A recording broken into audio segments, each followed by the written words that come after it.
Good morning and welcome to the Jim Rohn Weekend Leadership Event with special guests including Brian Tracy and Dennis Waitley.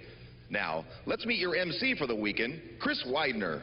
Chris has been speaking professionally since 1988 and has shared the stage with U.S. presidential candidates, nationally known television news anchors, best-selling authors, and professional athletes. He has spoken on motivation and leadership to some of America's finest organizations, including General Electric, Cisco Systems, and the Harvard Business School.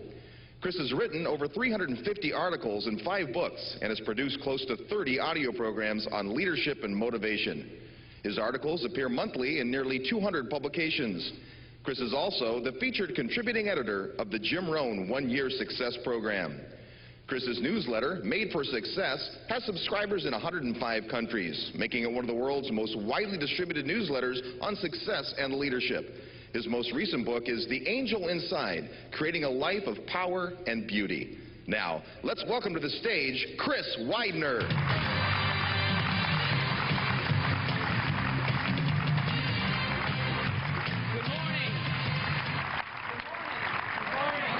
Welcome to Anaheim. How many of you are excited to be here today? Well, welcome to the Jim Rohn Weekend Leadership Event. It's going to be an extremely exciting 3 days, and I suppose I don't have to tell you that. We have people literally from all over the world. Of course from the United States, but then also all over the world. I did a brief, quick walkthrough and just took a look at where some folks were from, and I wanted to just tell you where a lot of the people came from. Certainly this isn't an exhaustive list, but it's a list from outside the United States. Nigeria, Norway, Australia, Italy, the UK, Mexico, Canada, Finland, Denmark, Ireland, Switzerland, Belgium, the Cayman Islands, and I think we even have some folks from New Jersey. So it's going to be a great 3 days, and it's okay. I can bust on the people from New Jersey. I actually did 3 years in New Jersey. Well, I mean, I lived in New Jersey for 3 years. Today, let's just give you an overview. We have coming up shortly Jim Rohn.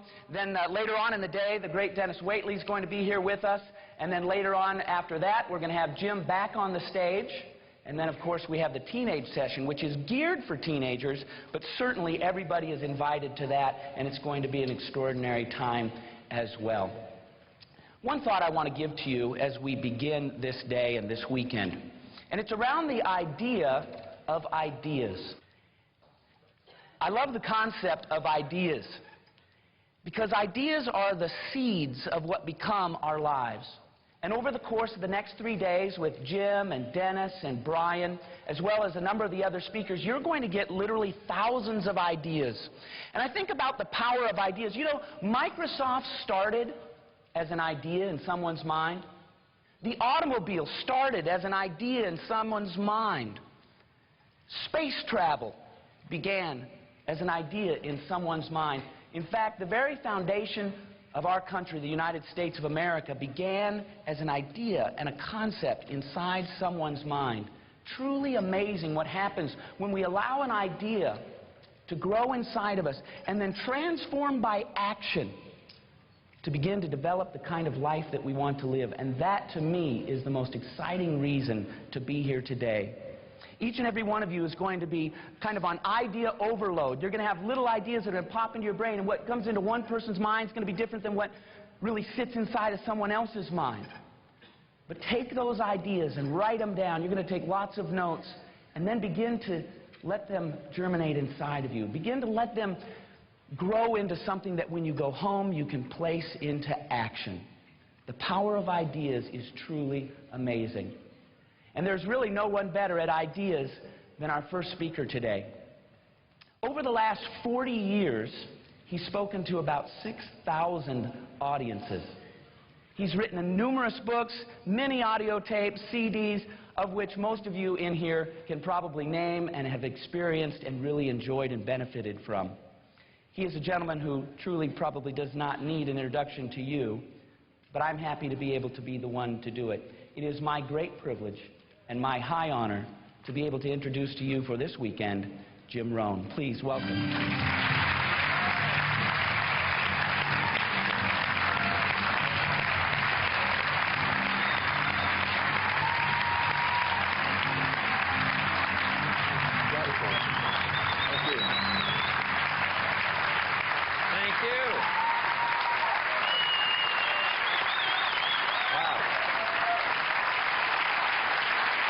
Thank you very much. Wow, thank you. Thank you. All right. Thank you very much. Thank you. Wow. Save some for the end. How many of you have never seen me before? This is your first time. Wow, everybody.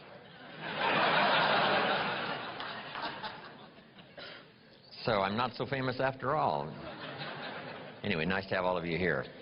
It's a long journey here for me from the farms of southern Idaho, where I grew up, to, next door to Disneyland, with all the spotlights and cameras and all of you here. It's just a bit much. It's unbelievable.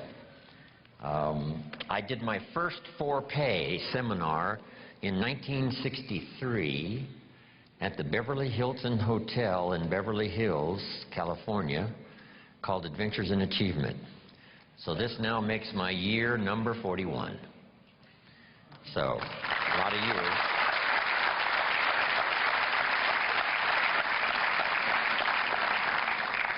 And Big purpose now is to keep my journey going. I just got back from Argentina last week, and next week I go to Venezuela. Toward the end of the month, back to Italy and Europe.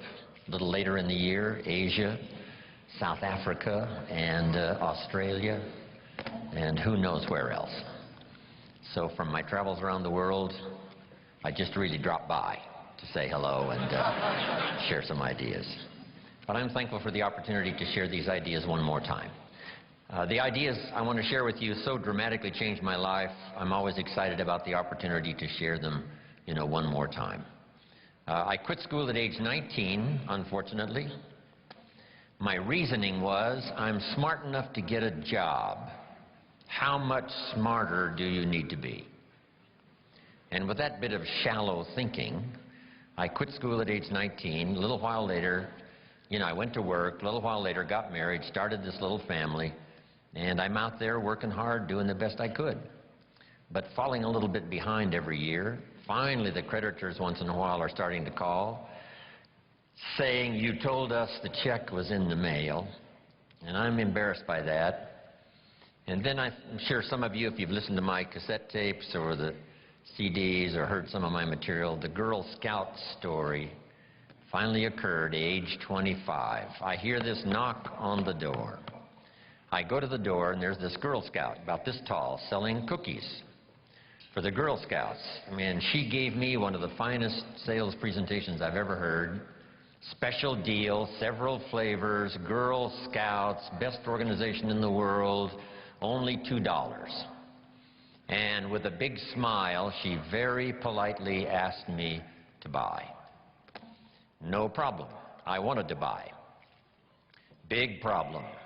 I didn't have $2 in my pocket. I'm a grown man. I live in America. I'm married with a family. I've been to college 1 year. And I've been working for 6 years, from age 19 to 25, and I didn't have the $2 in my pocket. And I didn't want to tell her that. That seemed too embarrassing. So I did what I thought was next best. I lied to her. And I said, look, we've already bought lots of Girl Scout cookies. We've still got plenty in the house we haven't eaten. She said, oh, that's wonderful. Thank you very much. And she leaves. When she leaves, I say to myself, I don't want to live like this anymore. I mean, how low can you get lying to a Girl Scout, right? I mean, that's the ultimate. So I started my search that day, and sure enough, very shortly, I met this extraordinary man by the name of Mr. Earl Shoaff, and my life was never the same after that. Chris mentioned ideas, and that's where this whole flow of unique ideas started for me, age 25. I had the opportunity to go to work for this extraordinary man. I worked for him for 5 years. Then, unfortunately, he died, age 49. But the things he taught me during that 5 years transformed my economic life especially. But my personal life, my leadership chances, all of that came from that unique experience. So maybe it's true when the student is ready. When someone says, I've had it, this is it. I don't want to live like this anymore. And then you begin a new search. So make this note now for the first of the notes we're going to share in my portion for today. If you start the search, the odds are excellent you will find good ideas. If you search, you will find. Finding is reserved for those that search.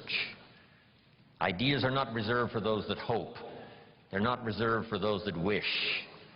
They're not reserved for those who complain. Good ideas are reserved for those that search. So the first thing I want to do is congratulate all of you for being here, continuing your search, spending the money and spending the time to come and spend a few days and see if you can't, through the accumulation of hours and speakers that we have during this weekend, go home with a harvest of good ideas for your business, for your life, for your marriage, for your friendships, for your economic future, and, for all of the rest. We've all heard the expression, nothing so powerful as an idea whose time has come. How very true. The walls came tumbling down about 15, 16 years ago in Germany. and the time had come for capitalism to finally reach those unfortunate countries that have been dominated by communism for so long. And that idea now is beginning to flourish. I've been teaching capitalism now for the last 10 years in Russia.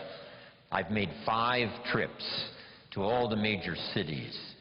It's incredible when an idea finally comes and the time is right, what can happen. So, ideas, when an idea and its time is ready, it can be incredible. But now here's the next part for your notes.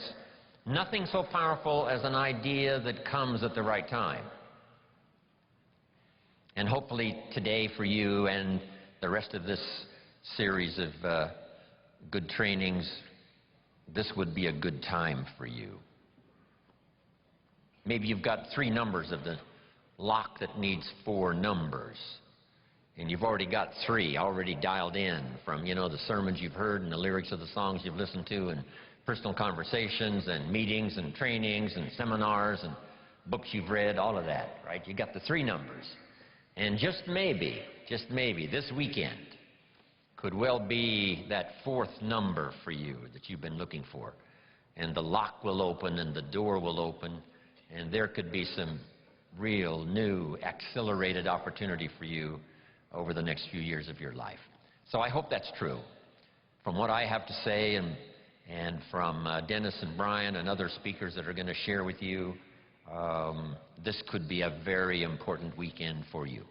I hope it's one of those life-changing weekends where you look back and say, wow, I was never the same. And the chances are excellent if you keep going to as many things as you can get to in terms of information, ideas, seminars, lectures. Because if you go continuously and systematically, some of them will be routine, some of them may be ordinary, and then just once in a while, some may be extraordinary, and you're never the same again. And you'll look back on that experience and say, that was one of the days that turned my life around. So I hope this weekend, from what I have to share and the rest of the speakers, this is one of those extraordinary weekends for you. Here's another note to make. No one person has all the answers. No one person has all the ideas. We need to gather ideas from a variety of voices and from a variety of experience, from social to personal to political to the management of time, the conservation of resources, business, entrepreneur, career, all of that. Being a good parent, a good mother, being a good father, being a good friend, a business colleague. You've got to have a whole variety of ideas.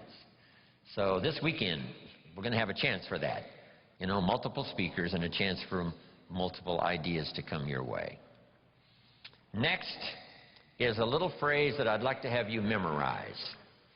And if you memorize it, I'm sure it'll follow you for the rest of your life. And if you're ready, say, I'm ready. Ready. Here is the phrase. You can write it down as we memorize it. Here it is. From testimonials and personal experience,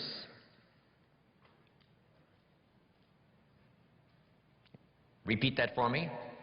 From testimonials and personal experience, we have enough information to conclude. I'll let you write it down. We have enough information to conclude. So repeat for me. We have enough information to conclude. If you were composing this, I don't know what you would write after this. We have enough information to conclude that it's possible. Jot that down, that it's possible. So repeat for me, that it's possible. And the rest. To design and live an extraordinary life. Make that note, to design and live an extraordinary life. So repeat that for me. to design and live an extraordinary life. Now, let's repeat it from the beginning. Here we go. From testimonials and personal experience, we have enough information to conclude that it's possible to design and live an extraordinary life. I hope you will give that little phrase some consideration, and here's what's next. I hope you buy the idea that from testimonials and personal experience, we have enough information to conclude that it's possible to design and live an extraordinary life. And what I want this weekend to be for you is the gathering of more ways and means to design and live for you an extraordinary life. I don't know how far you want to go. Here's the first essence of life, and that is self-preservation, to produce enough to take care of yourself. The instructions given right to the couple that left the Garden of Eden. One was to multiply. It's a lonely place with only 2 people. But here were the next instructions, to be fruitful. How fruitful, how productive should one be? And here's number 1, to produce enough to survive. To produce enough to take care of yourself. And self-care is important. If you're flying on an airplane, the flight attendant says if for some reason we run out of oxygen, these oxygen masks will fall from the ceiling, and if you have children with you, quickly take care of them, then take care of yourself. No. No. No. They say what? Put your mask on first. Put your mask on first. See to your survival first. Then you'll be more capable of taking care of the survival of your children.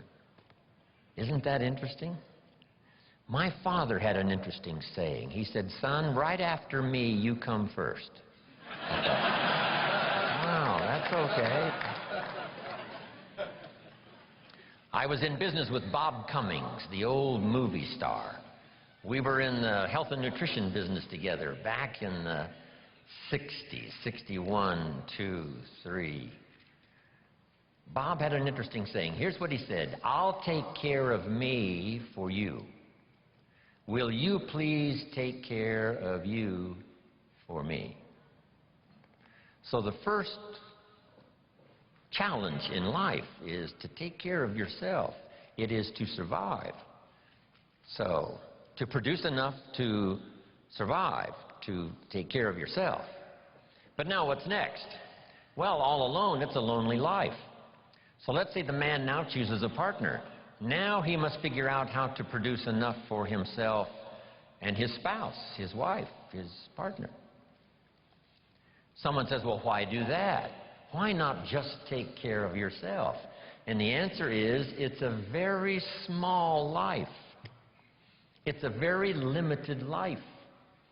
We wouldn't call it flourishing. We wouldn't call it abundant. Just taking care of yourself. That is the first rule, but that's only the beginning. So the man gets married. Now he must produce enough for himself and for his wife. And here's the key phrase to make a note of, to live the higher life. A life of togetherness. The storyteller says, it seems even God didn't want to be alone. He created all of these angels. Right?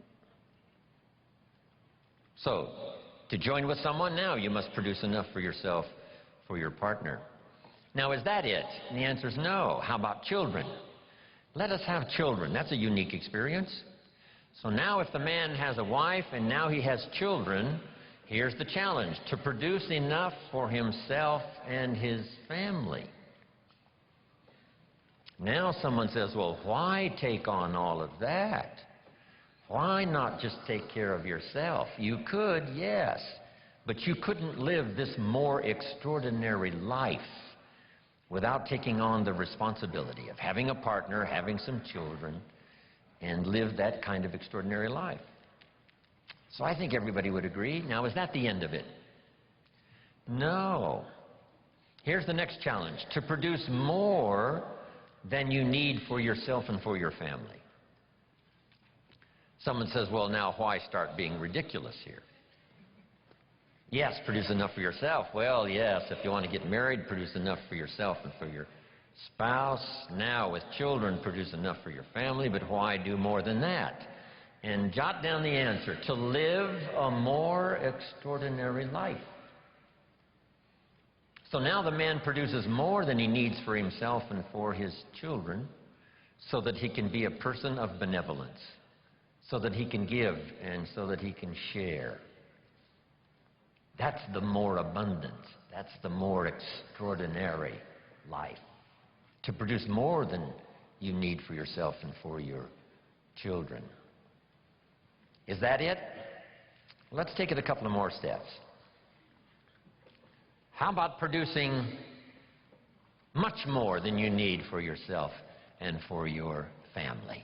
Someone says, well, now you're off the scale. I mean, why work that hard? Why go that far? Why produce that much? Some would say, just take care of yourself. Some would say, just, get a partner and that's it, and then children and that's it. And be a bit benevolent and that's it. But why not go this next step and produce much more than you need for yourself and for your children? And when someone says, why do that, all of us know the answer, right? Why not? If you've got the talent and the skill and the opportunity, why not put all of that together and see if you couldn't produce much more than you need for yourself and for your family? Let's say you earned $10 million this year, and you and your family only need $3 million. Which would probably cover most families, right? Some families are more expensive than others, as I discovered. But let's say $3 million would, cover a big, high percentage. So now if you and your family only needed $3 million for the year, now you have $7 million to give. And someone says what? Why do that? And the obvious answer is what? Why not? If you've got the talent and the skill and the time and the opportunity and the occasion and all this stuff comes together, why not? Let's go one more. How about producing far more than you need for yourself and for your family? And live the far more life. We've heard the story of Andrew Carnegie, right? Andrew Carnegie said this. He built the big steel industry back in the 20s here in America. Here was Andrew Carnegie's goal. I'm going to spend the first half of my life earning money. I'm going to spend the last half of my life giving it all away. Isn't that extraordinary? Wouldn't you call that an extraordinary life? And the answer is yes. He got so excited by that goal that the first half of his life he earned $400 million, which back then was a lot of money. I mean, now, right, it doesn't seem to be that much, but, maybe back then it would total $40 billion, like Bill Gates. So $40 billion he earned the first half of his life. Guess what he did with the last half of his life? He gave it all away. And the big question is, why do that? And the answer is, why not? If you've got the opportunity to live, design and live an extraordinary life, why not do that? So here's what I want this weekend to be for you. Plenty of ideas to take home, chew on, digest, throw some away, refine some, accept some, do some, whatever. That's what this weekend is really for. To send you home with a whole new library of thoughts to ponder, ideas to try, disciplines to work out, some skills to learn. And if we do that and do it well this weekend, you will say, hey, it was certainly worth the time and the money to go to that weekend Jim Rohn seminar, Jim Rohn and Friends. Now make these notes. What I hope you find here this weekend. Ideas plus inspiration. That's the mixture that really turns things on, you know, sends an entrepreneur program into high gear. Ideas plus inspiration. We need ideas for the goals and plans, and we need inspiration for the emotional vitality to put it to work, to make it grow, make it multiply. And here's what else I hope you'll find here. Guidelines for translating response into results. You've responded to the call, come, search, look, listen, take notes, get it, to take home with you. And I'm sure you're going to respond well to the, you know, seasoned teaching and training that is going to be delivered here this weekend. But here's the key, guidelines for translating response into results. Because results is the name of the game. There's no purpose in learning just for learning's sake. Wisdom and faith, as powerful as those components are, serve no useful purpose unless they are deposited. So make a note of the word, deposited. Wisdom and faith deposited into activity. Wisdom and faith put to work now produces a hotel, produces a Salk vaccine, produces a city, produces an institution of learning, produces a career, produces a relationship, right? Ideas and faith, believing that it's possible, that ideas can work miracles, now put to work. So the big job here is getting it all.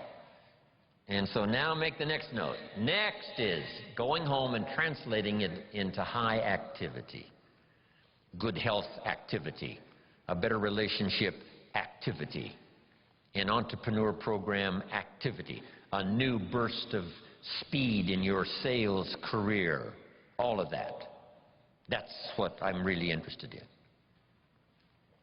Because here's what's important to me, is for my name once in a while to appear in someone's testimonial.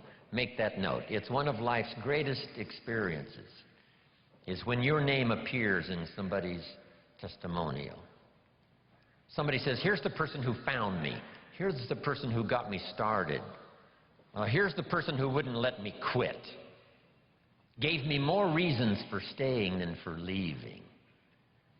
Here's the person who believed in me until I could believe in myself. And then they mention your name. See, you can't buy that with money. And you don't have to give lectures and seminars to do it. You don't have to have an audience like this for the weekend in order to deliver value to someone's life. What if you had breakfast with a friend at Denny's 4 years ago, and you recommended this book that really meant a lot to you, and you said to your friend, you've got to read this book. I think it'll make a major contribution to your life. And your friend accepted the idea, went and got the book. Now, 4 years later, he's giving his testimonial. His business has flourished, his marriage is safe, things are going extremely well, and someone says, where did this all begin for you? And he will say, 4 years ago at Denny's coffee shop, I sat with my friend and he insisted that I read this book. I went and got it. And that book led to the next book, that led to the next class, that led to developing skills I never had before, and that led to some more seminars and lectures, and now look at my business, look at my life, it's flourishing. But it all began 4 years ago, Denny's coffee shop, when someone said, you've got to read this book. See, that's a person-to-person seminar. And those are just as valuable as person to 1,000, person to 10,000.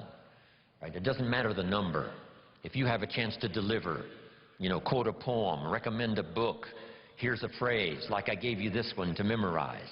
I think you'll remember this one maybe for a long, long time.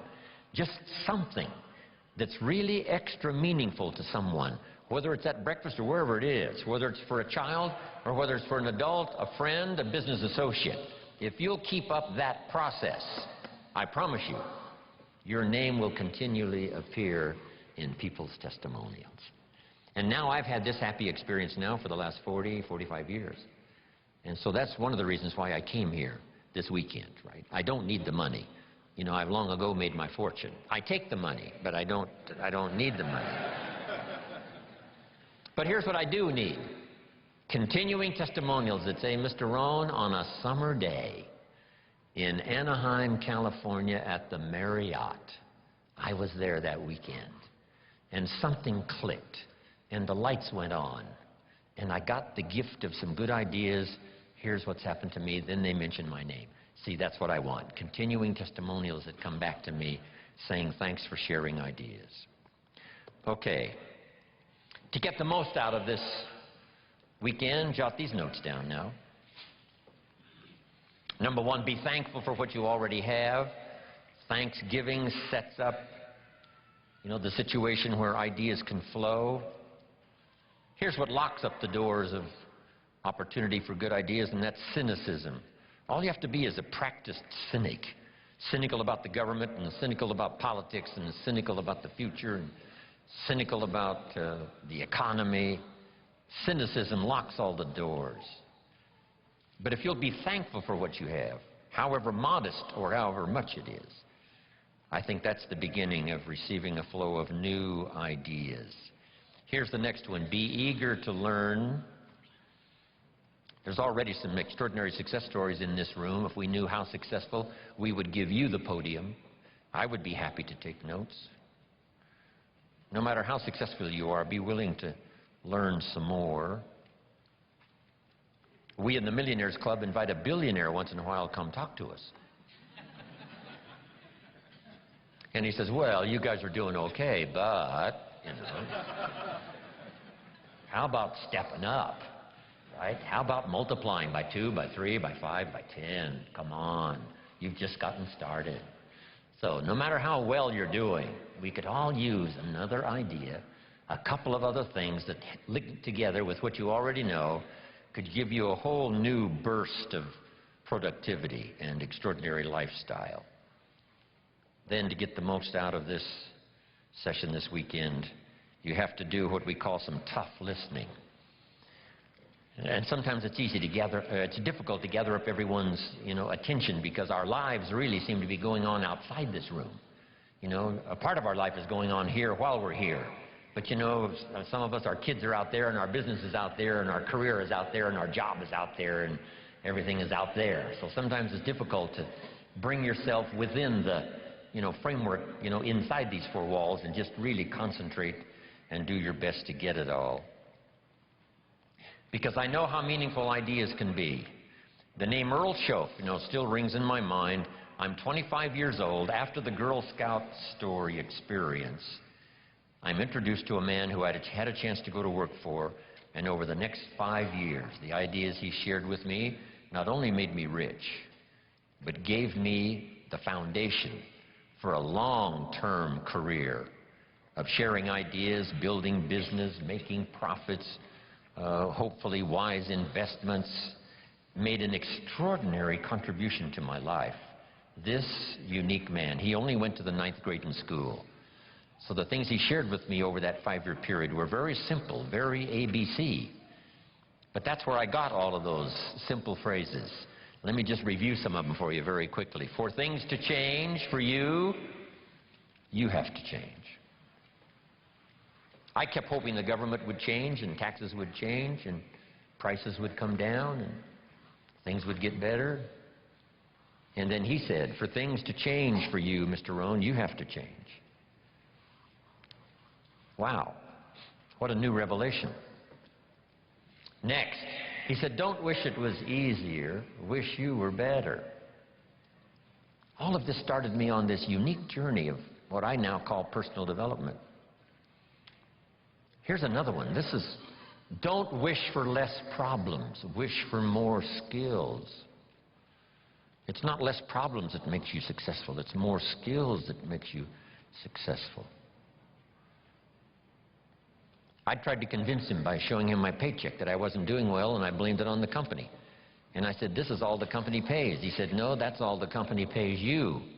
I thought, well, that's a new way to look at it. He says, doesn't the company pay some people 3, 4, 5 times this amount? And I said, well, yes. He says, well, then this is not all the company pays. This is all you get until you requalify, accelerate your qualification for the bigger numbers. See, that was all great revelation to me. I tried to convince him that things cost too much. He said, no, you can't afford them. All of these were new ways of looking at things. Unbelievable. And so I started listening to all this stuff. Now, some of the things that really accelerated my learning curve so that I could do better quickly was learning the success equations. Here's 3 of them. The first one comes from the Bible. The question was asked, 2,000 years ago in the Bible, according to the storyteller, what is the key to greatness? What's the key to self-esteem? What is the key to getting honors and trophies to put on the mantle above the fireplace? What is the key to receiving great respect? What is the key to wealth and abundance? What is the key to all of that, an extraordinary life? And here's the answer that was given, capsule form. According to the storyteller, the answer was, find a way to serve many people. Find a way to serve. Find the ways and means. Start rendering service. The more you serve, the greater your fortune. Service to many leads to greatness. Key. Next, John Kennedy. Speaking of politics today, we're surrounded by political speeches. Here was one of the best, John Kennedy, on his inaugural to be President of the United States all those years ago. Here's what he said, don't ask. Wow, don't we wish that was the current political philosophy?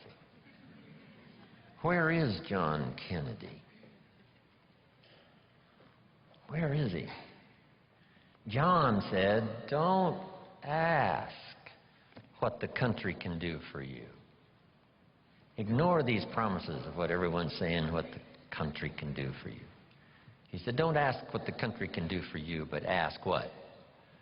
What could I do for my country? See, that's the whole turnaround in philosophical thinking. By asking, you receive so little. By serving, you receive so much. So rather than settle for the pennies of what someone could do for you, why not turn it around and find some way to serve? It's a pretty simple process. Here's what I taught the Russians. Johnny mows Mrs. Brown's lawn. She pays $3. Every time he mows her lawn, he collects $3. Thinking in terms of what could I do for my country? Surely Mrs. Brown is one of the members of the country. So he mows her lawn and collects $3 and starts what we call an income and a career. Now what's next? And here's what the Russians were excited about. What if Johnny gets Pete to mow Mrs. Brown's lawn? She still pays the $3, but now Johnny gives Pete $2 for mowing the lawn and keeps $1 because he's the one that got the work. Now we have the beginning of an entrepreneur. Now we have the beginning of fortune. Here's a good note to make. I started part-time on a little adventure learning skills and disciplines, and here's what I began to say with my little part-time job. I said, I'm working full-time on my job and I'm working part-time on my fortune. And the reason is because I found the mechanics. I found the philosophy. I started working it, serving other people. One way to serve is to mow Mrs. Brown's lawn and get the $3. The other way to serve is to get someone else to do it and you collect that extra money. Finding ways to serve. That's the key to wealth and greatness. Then here's the next one, and everybody knows this one. I heard Zig say it over 40 years ago, Zig Ziglar. And when he said it, I wrote it down, and if you haven't ever written it down, write it down. If you help enough people get what they want, you can have everything you want. If you help enough people get what they want, you can have everything you want. When I heard Zig say that, I wrote it down, and maybe you want to do this. Underline the word everything. That's what was intriguing to me about this sentence. So these are the success equations. This is the wealth formula from the Bible, from John Kennedy, from Zig Ziglar. Now, make these notes. In the journey of personal development, one of the first things to learn is the lesson of the seasons. Let me cover as much of this as I can before we take our first break for the day. The lesson of the seasons. For your notes, life and business is like the changing seasons. One of the best ways to illustrate what's happening in your business, what's happening in your life, is this illustration of the changing seasons. Frank Sinatra used to sing, "Life is like the seasons." Now here's what's next. You cannot change the seasons. One of the things to, come to grips with is what you can change and what you cannot change. You cannot change the seasons, but here's the next phrase, but you can change yourself. Therein lies the chance to live an extraordinary life, learning to change yourself. In an economic sense, my mentor put it this way: to climb the ladder of success as high as you wish to climb, here's the key: work harder on yourself than you do on your job. Work harder on yourself than you do on your job. He said if you work hard on your job, you can make a living, which is fine. But if you work hard on yourself, you could make a fortune, which is super fine. Then let's put it in philosophical language. Two things on economics philosophically. Here's the first one I learned. Your income is primarily determined by your philosophy. I didn't learn that until I was 25 years old. They never taught it in high school. I went to college one year and never heard it. Your income is primarily determined by your philosophy, not the economy. Then when I finally understood that, I got excited about it, because I knew I couldn't change the economy, but I was assured that I certainly could change my philosophy. And I did that. And here's the philosophy. Success is something you attract by becoming an attractive person. Success is not something you pursue. It's something you attract.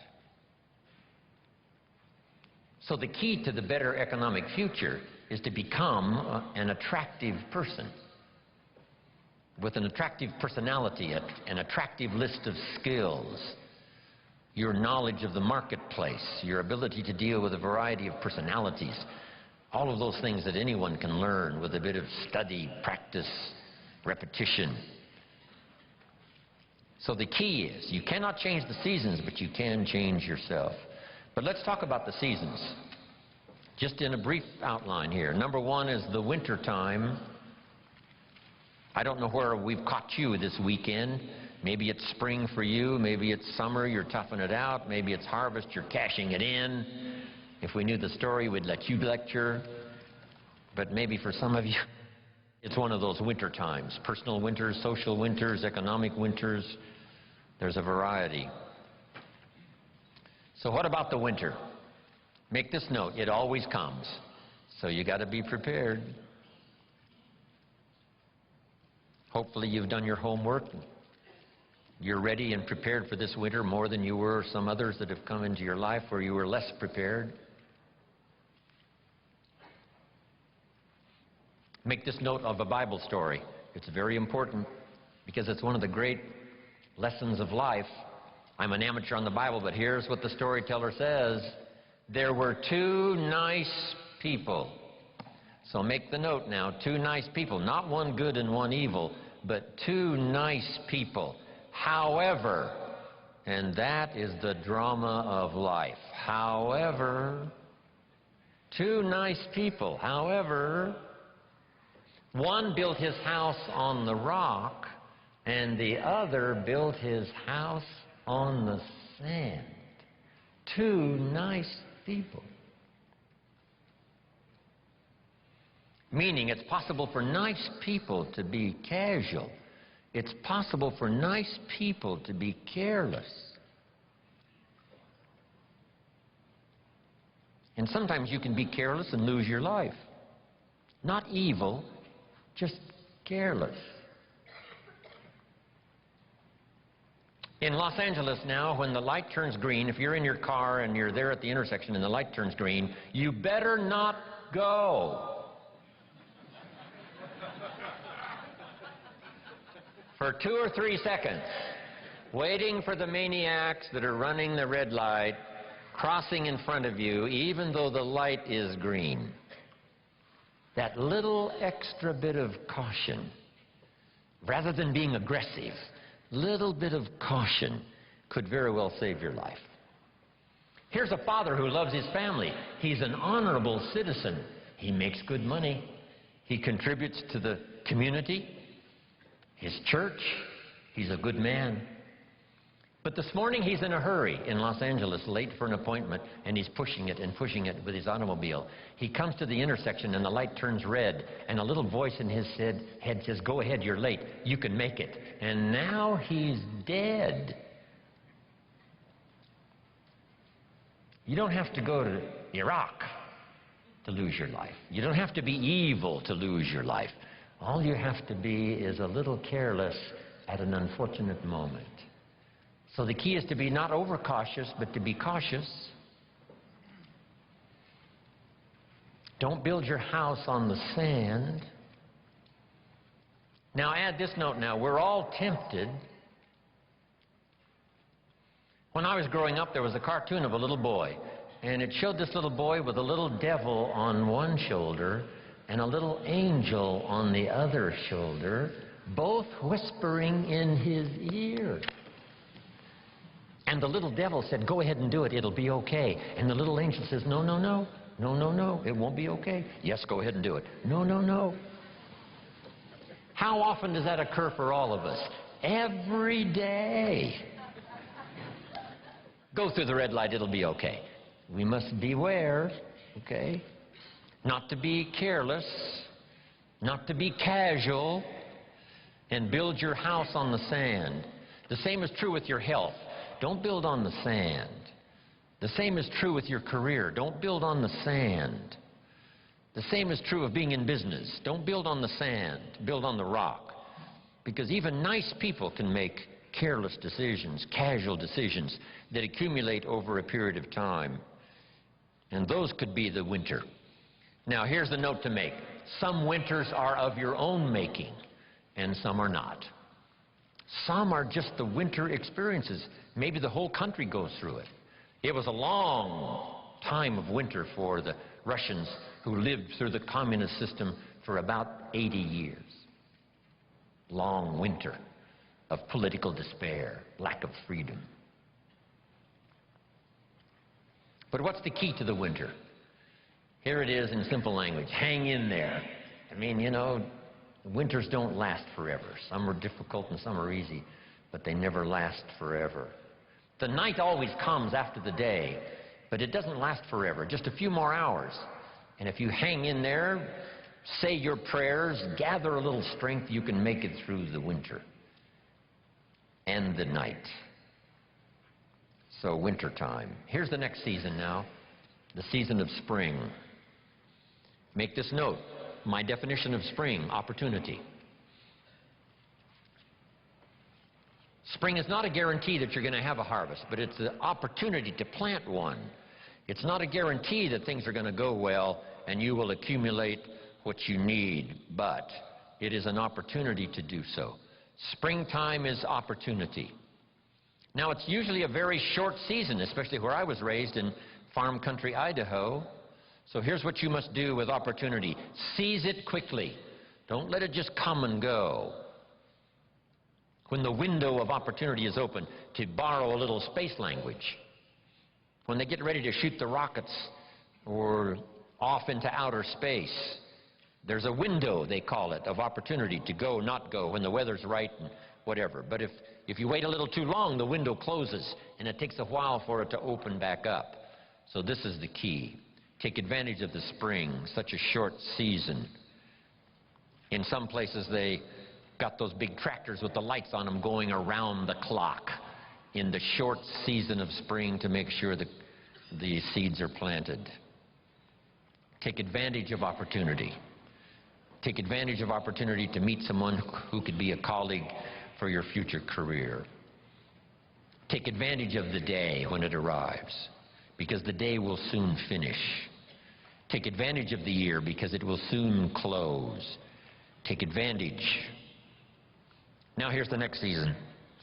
One of the greatest illustrations of life is in the third season, called the season of summer.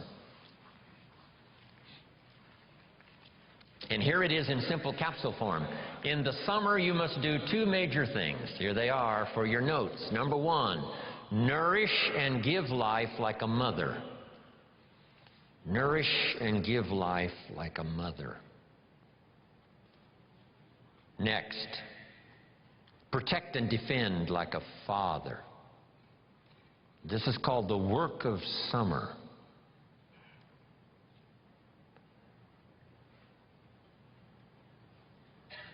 Give life like a mother. Take life like a father. Love like a mother. Hate like a father.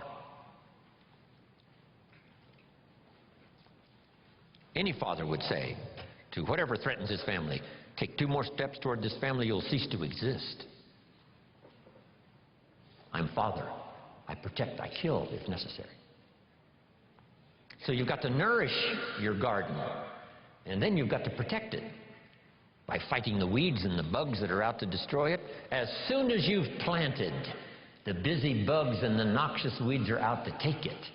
Now put this line in your notes, and they will take it unless you are extremely father-like and vigorous. You have to develop a hatred for evil. The old prophet said, love good and hate evil, because those twin forces are at work always.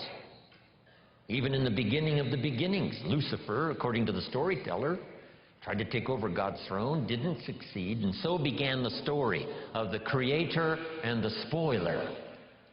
And so exists for all of us this great drama of the ability to create, but the destroyer not too far away. In another seminar I give, here's what I say, and this is good philosophy. It seems like opposites are in conflict and we are in the middle. Evil on one side, good on the other side. Illness on one side, good health on the other side. Darkness on one side, light on the other side. And they're in conflict. If you walk into a room that's dark and turn on the light, the darkness disappears and goes away. How far away does it go? Not very far. Waiting for a chance, what? To come back in. Move in, take over the territory. As light begins to lose its energy, darkness moves in. There's a war on. Here's what it's called. Push, shove. As we sit here, right? Good health plan is trying to defeat illness and drive it into a small corner. If you don't work on your good health plan, illness will drive your health into a small corner. It's called push and shove. In your bloodstream, there are red corpuscles to nourish like a mother and white corpuscles to fight and kill like a father. Thank God for white corpuscles that think negative all day. White corpuscles say, just show me some infection, I'll kill it. Because if I don't kill it, what? It kills you. White corpuscles say, it's my job today to make sure you don't get killed. So I'm here to fight. Have you got that now? Red to nourish, white to fight.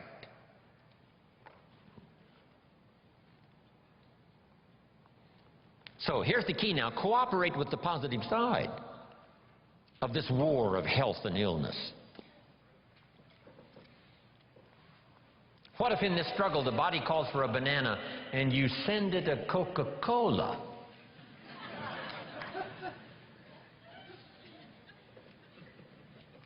And now the body has the right to say what? Whose side are you on? I'm working day and night to drive illness into a small corner and keep you healthy, and you keep sending me the wrong stuff. Come on, just a little cooperation here, and we can win this game. But see, if you don't do your push-ups. And what was that little voice in my hotel room this morning that said to me, Jim Rohn, you don't have to do your exercises this morning. You're running a little late. And this little creature on this shoulder almost talked me into it. And the little angel says what? No, no, no, no, no, no. Fall on the floor one more time. Do those push-ups, a few crunches, a little modified version, yes, because you are late, but you got to keep up the pace. See, that's called what? The work of summer. Now turn this around, because it's also possible to love like a father and hate like a mother, just so you get the job done. And if it's a single parent, right, you got to do both the work of father and mother. It's extraordinary. But mother is capable of hate and defense and protect, because I think years ago Papa was off providing, Mama was home protecting. So she developed these instincts of danger in order to protect her family. Women are good. Women are unusual. They have this antenna that picks up all the stuff, especially danger. In the middle of the night, the baby cries. Mama's awake. Papa sleeps. Mothers sleep near the surface, and the least little movement or sound, they're awake. It's built in, the female mother, that instinct. She says to her husband, go look, something isn't right. You know, downstairs. He says, no, everything's fine. She says, go look. He says, okay. He gets up in the middle of the night, stumbles downstairs, and the front door is open. How did she know? They just know. I don't know how they know. They've got this instinct, especially for danger. Interesting story in the Bible. It says there are sheep and there are shepherds and there are wolves. Fairly ordinary story. Shepherds and wolves and sheep. But that's not the end of the story. To illustrate a point, the storyteller says, there are also some wolves that have learned to dress up like sheep. Now you need a woman. Man says, looks like a sheep, talks like a sheep. Woman says, ain't no sheep. Okay. Have you got this now? The work of summer. Here's what it's called. High drama. Nourishing and protecting. Nourishing with one hand and protecting with the other hand. Even the battle of the mind. Here's a good note to make on the battle of the mind. Don't become a victim of yourself. In this battle of the mind, should I, shouldn't I, let it go, no, don't let it go, run the red light, no, be a little more cautious, think of your family. See, we have to continually do this. Beware of the thief on the street that's after your purse, but also beware of the thief in your mind that's after your promise. That little thief that says you're too short, you're too tall, you're too old, you've never done it before. What makes you think you can do it now? Nobody in your family has ever done it. In fact, if you start, they'll all make fun of you. It's called the thief in the mind that steals the dream and steals the promise, makes you less effective than you should be. Here's what you must do. Battle with the mind. Now, what's the purpose of all of this opposites in conflict? Here's what I think it is. To create high drama. God wishing it to continue on earth as it did in heaven. I guess. That's the best conclusion I've come to. Because here's the last of this now. Would it be possible to win if you couldn't lose? And the answer is no, it doesn't seem like it. If you took a football today and put it under your arm and we went with you to the nearest football stadium and with that football under your arm, if you walked across the goal line, would we call it a touchdown? And the answer is no. That's not a touchdown. It's not a touchdown until you face the 350-pounders that want to smash your face in the turf. And if you can muscle by them, and if you can dance past the secondary with the football under your arm, cross the goal line, now we call it a touchdown. And maybe you won the game, and maybe you won the championship. So jot this down now. High drama is the order of the day. I guess so ordered by God himself. High drama. But that's what makes life so unique, so challenging, so much opportunity. A chance for fortune and a chance for failure. And you've got to defend yourself against one, see if you can't maximize the other. That's the game of life. Isn't this good stuff? I mean, these few simple ideas started changing my life. Age 25, I was never the same. What if you picked up a book? And the book, first chapter said, everything's fine. Chapter 2, everything's fine. Chapter 3, everything is just fine. Chapter 4, everything is still just fine.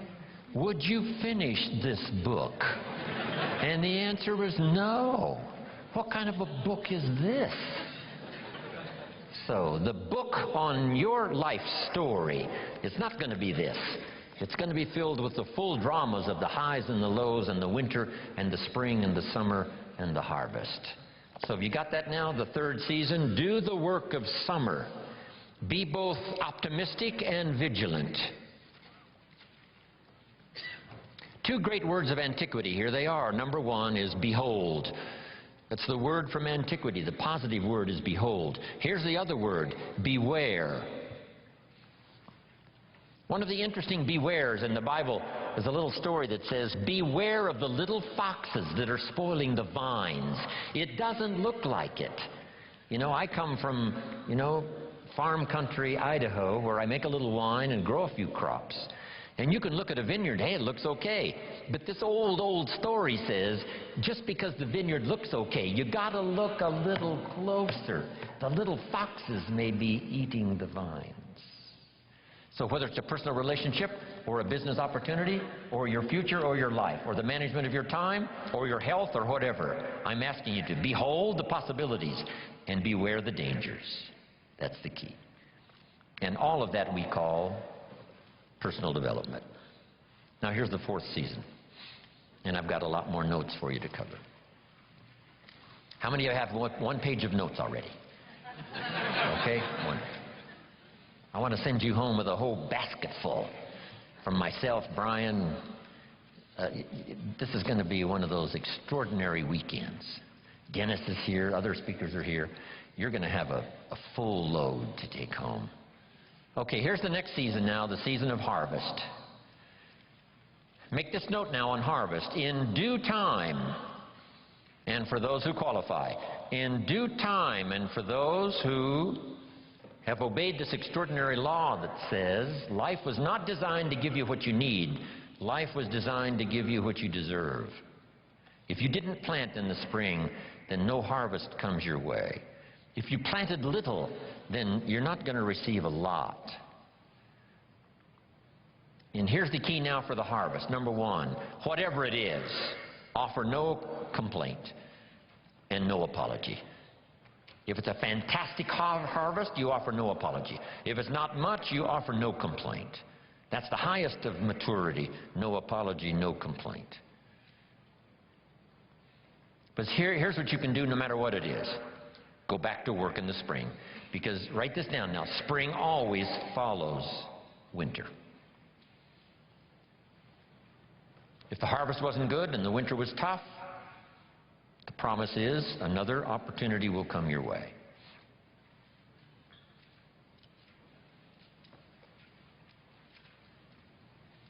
Now, here's one more point now on the harvest, and we'll talk a little bit more about it tomorrow. Here it is. Do wise things with your harvest. Build your financial security for you and your family on the rock and not on the sand. We're going to talk about financial independence before we finish this weekend. There's so many things now you can do about gathering resources and wisely investing them so that you and your family are secure. Here's one thing to strive to become early in your life and career: financially independent, so that nobody or nothing has a claim on your assets. Accomplish that as quickly as you can. Then all of the other wise things we'll talk more about. Sarah Alfaro in Mexico came to my seminars and lectures 10 years ago. Single mother, 4 children, no job, no home, no car, no money. And she only had $1 American to invest. Now she makes about $40,000 a month, and she's rich and now quite famous. Sarah Alfaro in Mexico. Here's what I taught Sarah back there 10 years ago. Don't buy the second car until you've bought the second house. It's not cars that makes you rich. It's houses that make you rich. If you bought a condo in Carmel just a few years ago for $250,000, it's now worth $800,000. I got a call the other day from Sarah, thanking me one more time for my training. And she said, Mr. Rohn, you'll be happy to know, I just finished paying off my 3rd home here in Mexico, so today I'm going shopping for my 3rd car. Isn't that good? Unbelievable. Remember, how long ago was it when the idea finally dawned on somebody, if you paid 1 extra payment a year on your 30-year loan, you could pay it off in 15 years and save more than the price of the house.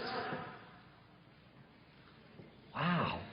Just a little bit of information and then a little discipline to see it through, and the change for your harvest can be unbelievable. We'll talk more about that later on in the program. Now, jot these notes down. Personal development involves 3 parts. First part is physical, take care of yourself.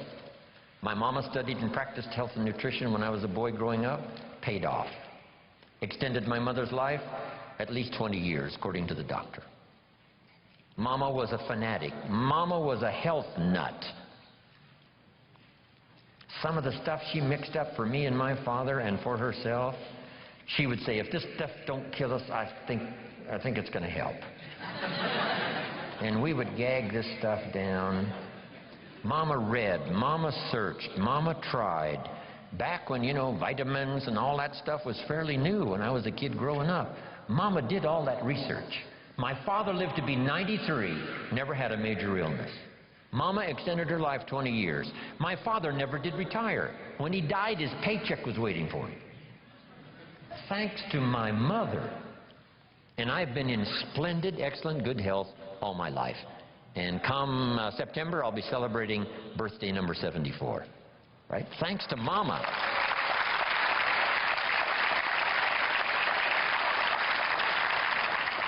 If there's one thing to be a fanatic about, it's your health. Take care of yourself. The Bible describes it this way. Treat your body like a temple. That's a good word. Treat your body like a temple, not a woodshed. A temple. Something you'd take extremely good care of. Here's one of the reasons why. The body and the mind work together. The body is a physical support system so that the mind can dream the dreams and the heart can believe that it's possible and then go to work and make it happen. And for that, you need a good physical support system to manage all of that. One old prophet said, sometimes, the spirit is willing, but the body is weak. See, don't fall into that. You wake up in the morning and the mind says, let's go get them. The body says, I can't even get out of bed. See, one of these days you've got to say, body, this is the last time you tell me you can't get out of bed. I'll throw you on the floor and make you do push-ups until you're out of breath. I'll make you read every book that's ever been written on good health. I'll choke vitamins down you until your face turns blue. This is the last time you say you're not going to vigorously support me to make my dreams come true. You just got to take action now on this stuff here of the physical support system you need to pull off your dreams and your promise and your future. Make this note. Some people don't do well just because they don't feel well. It's not that they haven't got the skills. It's not that they don't have all the rest. They don't have the vitality, the vigor, the vitality. Okay. I travel all around the world. If you saw my travel schedule, work schedule, you would say impossible. I'm probably the only one who can do it. Thanks to Mama and my own study and practice of health and nutrition. See, that's the key. I've got this unique physical support system. And it's going to serve me, you know, another, who knows, 60 years. Now here's the next one. First is physical, second is spiritual. And whatever you believe about spiritual, I happen to believe humans are a unique creation. Spiritual is part of it. But jot this down now. If you are a believer, jot down these 3 words: study, practice, and teach your belief in spirituality. Don't leave your spiritual conclusions unresearched, unstudied, and don't leave it unpracticed. And whatever you do, don't leave it untaught. Study, practice, and teach. If we all do that, starting with our family, we'll build the families necessary to build a strong nation to compete among the nations of the world in these years of the 21st century. Now here's the next one.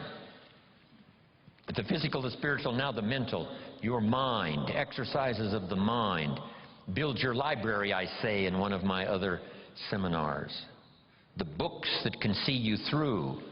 The books that can give you the ideas necessary to build a good career, to build a strong enterprise, relationships, good health, and all the rest. The book you don't read won't help.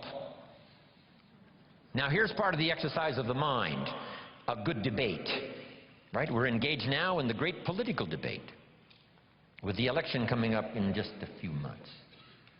This is what we call healthy. We don't believe in the one-party system. Communism said one party. Everybody do what we say. We say no, more than one party, so we can discuss ideas. Here's the way to make an idea powerful, is to discuss it and refine it so that it fits your situation. That's what I ask you to do when this seminar is finished. Debate all of these ideas. Discard some that don't make sense. Give considerations to some that do make sense. Put some on the shelf for later consideration. And then put some of them into action that make sense. Jot this down. Make sure what you do is the product of your own conclusion. Do that thoughtful study. One book on health and nutrition says, do this, you'll live forever.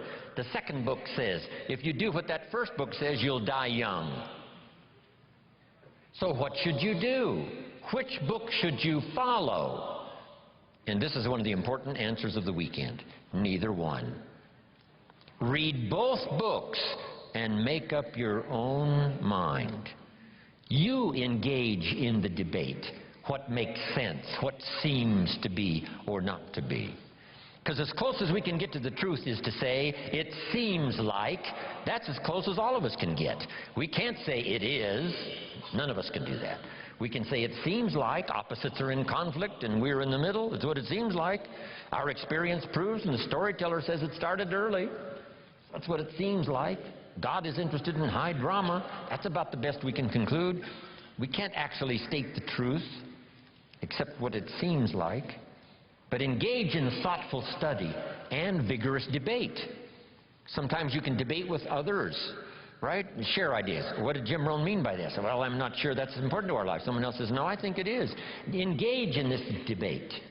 Then here's the big one, the debate in your own mind. What's good, what isn't good. Finally, you must come to your own conclusions. Read the best you can, study the best you can, take the best notes you can, and then do this. Then you decide, out of all of that, which is valuable enough to try, valuable enough to do, and add to the dimensions of your life that are already underway. That's the key for study, exercising the mind. Here's the last part. Don't be afraid of the debate. Communism taught. Some people say, well, don't tell people what communism taught. Why not? That's part of the debate. Communism says capital belongs to the state, not the people. We taught all these years, no, capital belongs to the people, not the state. What a good debate. How about the example of capital in the hands of the state? Well, read the history of the communist empire that dominated Russia for all those 75, 85 years. If that's what you want, that philosophy, to get that result? And we say, no, that's terrible, that's terror, that's tyranny. How about capitalism? Makes a country like America flourish, gives an opportunity where everybody wants to come and try it.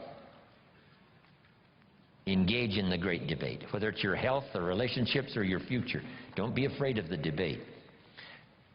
The Bible serves as a good book, giving you stories on both sides of the ledger. Here's the story of someone to admire. Here's the story of someone to despise. You need both stories to help you with this debate. Okay. Now here's what's next.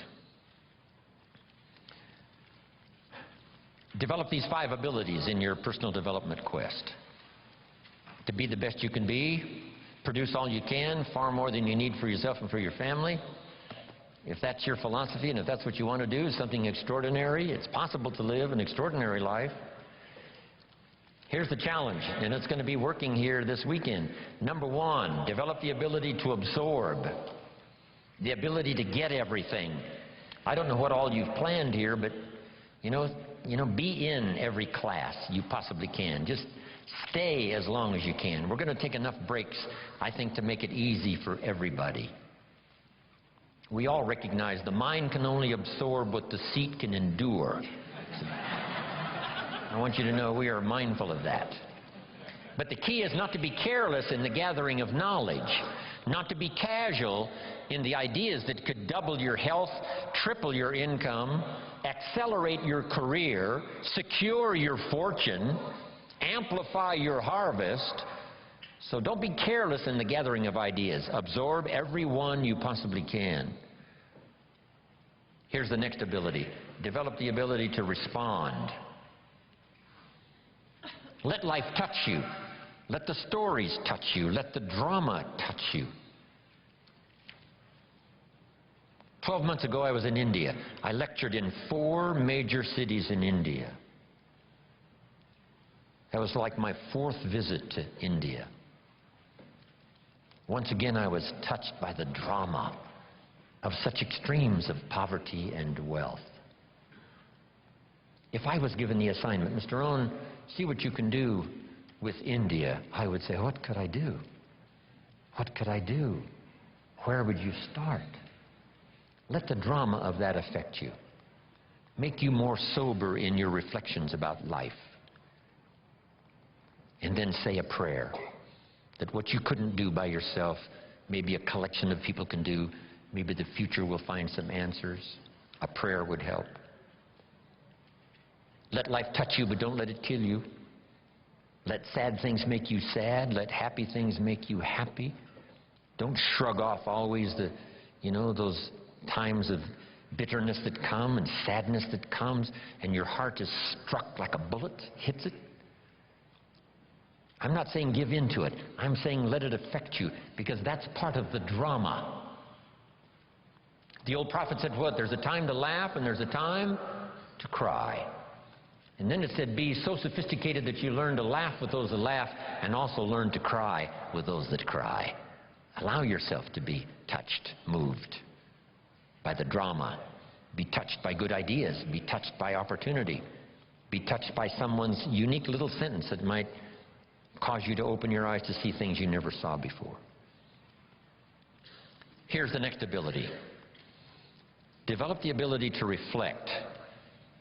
Part of this is in the challenge when you go home, not to just put these notes away, but to get them out maybe fairly often over the next 30 days, 60 days, 90 days, just to review the notes, to drive the ideas a little deeper, to come up with a little more refinement. And if you go back over these notes, I promise you, there is something you will discover that you just didn't have the time to discover while you were taking the notes. Because in taking the notes, you're working as hard as I am. right? Taking the notes, trying to listen, trying to decide what to write down, how to compose it in a small sentence if I've, said a long sentence, how to edit it as you go. That's why review is so important. Go back over it again. Go back over it again. Here's what I call it. Run the tapes again.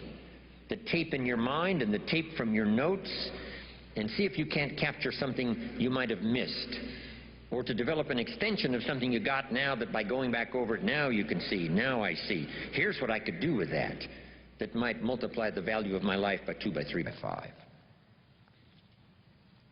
Here's a good time to reflect when the day is over.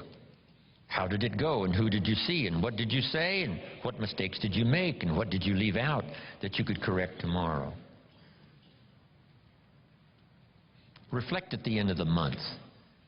30 days, that's when you usually do the accounting for your business and the company and the corporation. Do the accounting for your health. If you needed to lose weight, how many pounds have you lost? Just do a good reflective accounting. I'm trying to do a little study now on the value of the seventh day. Here's another thought to consider on the value of the seventh day. It says labor the sixth, and the seventh is a special day. Rest, relax, spiritual, church, family, friendships. So jot this down for the seventh day. Multi-purpose seventh day after 6 days of work. Multi-purpose. And here's one of the purposes of the seventh day, I think, is to review the previous 6 days. How did it go? Where did you stumble? What did you miss? What should you have thought of that you let pass? Who didn't you see? Just review the last 6 days. What went right? What went wrong? What's there? What's missing? Then here's what you do. Now plan the next 6 days. With this information of the last 6, plan the next 6. I call it multi-purpose seventh day. Reflect, go back over, then design, plan, refine, and deposit the experience of the past 6 days into the adventure and activity of the next 6 days. You will be absolutely surprised at the value and the productivity of your weeks if you'll start doing a little more of that. Now here's the last 2. Develop now the ability to act. Activity now is the catalyst and the miracle piece of the process. Here's a little subject called How to Turn Nothing into Something. Number 1, first, imagine the possibilities. Imagination is the first step of the miracle of possibilities. Reality first starts with imagination. Now, it's hard to call imagination nothing, but it's not something in terms of a podium.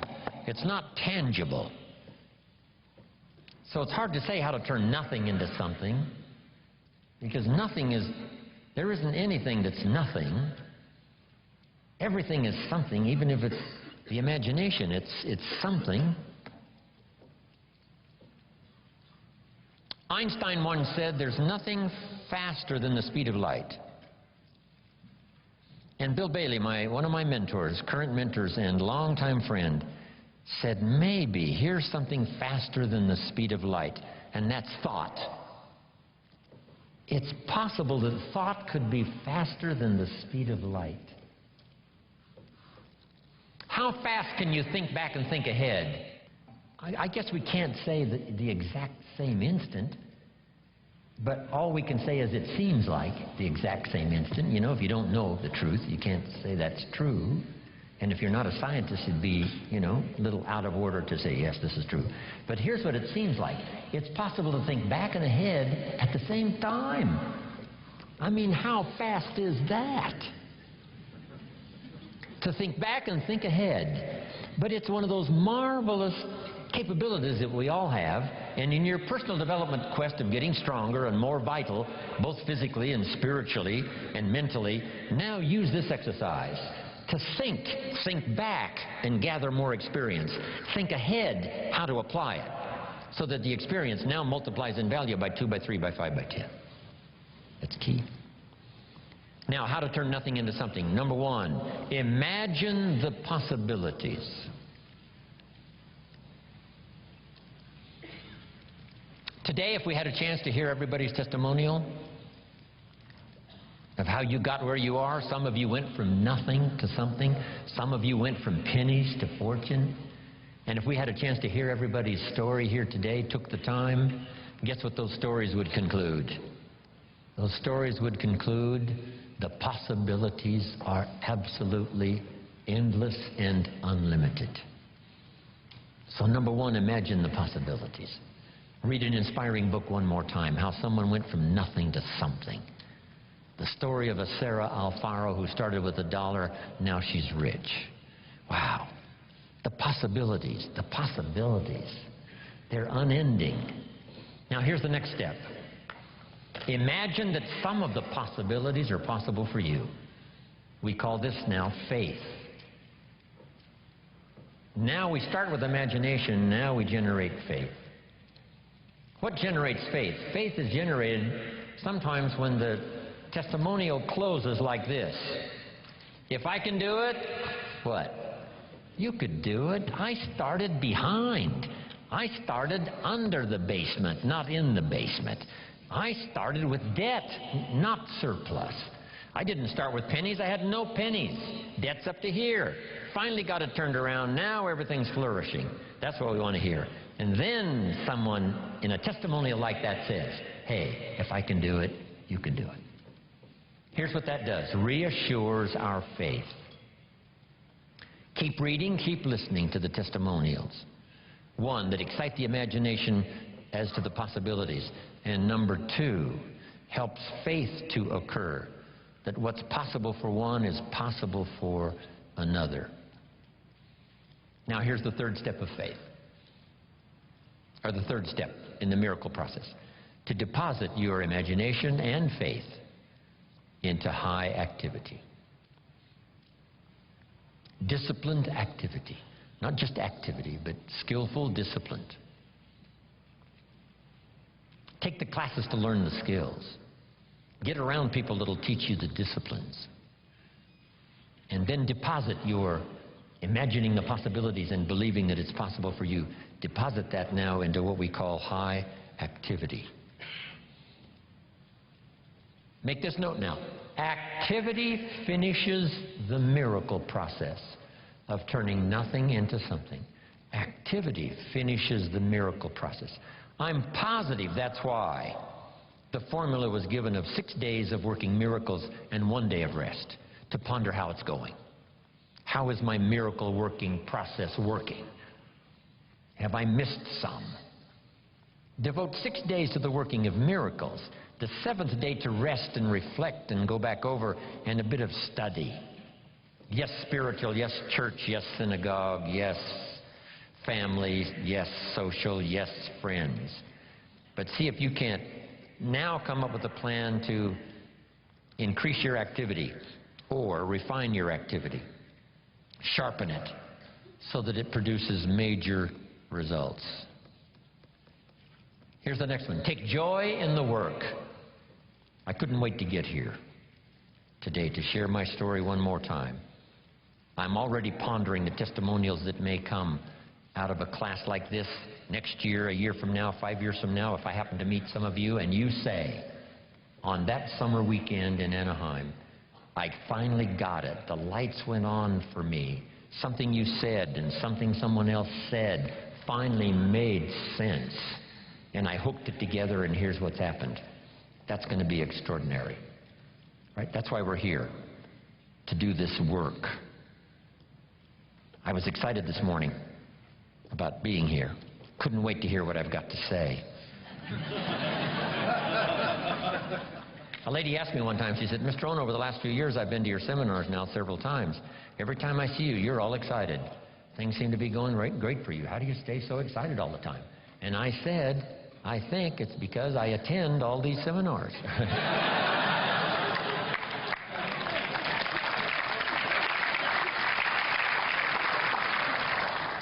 Because make this note now, because it's very valuable. If you struggle to make something clear for someone else, it helps to make it more clear for you. If one person listens and one person speaks, there is the opportunity for transformation for both. The listener to be enlightened, to see something he never saw before, but the speaker to be better educated on how to present it by struggling with the language. Words are clumsy sometimes when you try to express what's going on in your head, let alone your heart and spirit. But the more you struggle to make it clear, the clearer it gets for you. So that both the listener could be transformed by what he hears, and the speaker could be transformed by the exercise of speaking, trying to make it clear. We're going to talk later about communication. It's almost a godlike quality, communicating, inspiring other people with your language. Now here's the last part, and I'm finished, and we're going to take then about a 10, 12-minute break, maybe 11 minutes.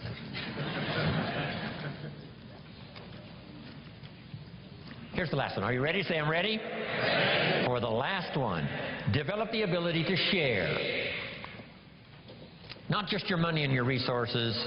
One of the biggest things to share, of course, is your time, because you're limited on time. You can't get any more time. Big decision for me to make, to come spend this weekend with you instead of with my children and my grandchildren. Right? I'm already wealthy. I don't need the money. So why would I come? Because my children and my grandchildren know this is part of our collective experience. They enjoy the testimonials that come later as much as I do, the letters I get and the phone calls, and the response that people say, hey, your grandfather came and made an extraordinary contribution. See, my children and my grandchildren thrive on that story.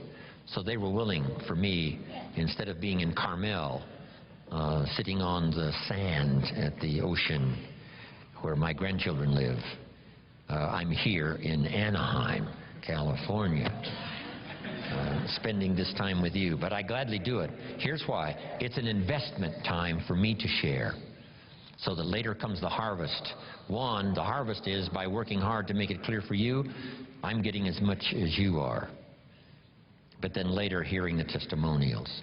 So I'm asking you to do the same in every format possible, whether you're asked to do training, whether you're asked to do teaching, whether you're asked to make a speech, always say yes, to the best of your ability, so that you'll have one more time to share, one more time to help somebody lift themselves from poverty to success, from doubt to faith, from illness to health, from skepticism to belief. One more chance, person to person, or class to class, or a little Sunday morning class, or a little home meeting, or a personal conversation at Denny's coffee shop. Tell somebody something good, something valuable. The payoff for you is in the attempt and the learning experience. And then the payoff later is to get someone's testimonial that's got your name included. So I want to thank you for spending all this time this morning. Let us now look at your watch, and let's be back at 10:31. Okay, just do the necessary quickly and come right back, because we've got to get to it.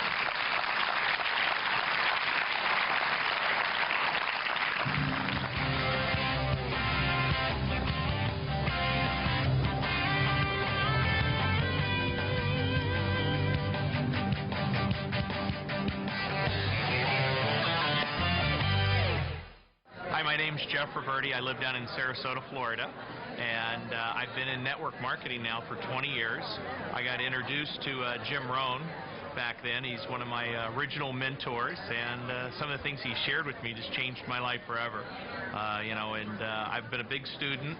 I've kept myself in that learning environment, learning and growing with the books and the tapes, and like this weekend being here at this live seminar, and being able to spend 2 or 3 days with Jim and some of the other speakers is wonderful.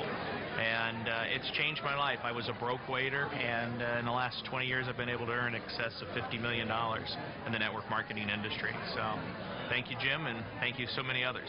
My name is Orrin Hudson, founder and president of BeSomeone.org.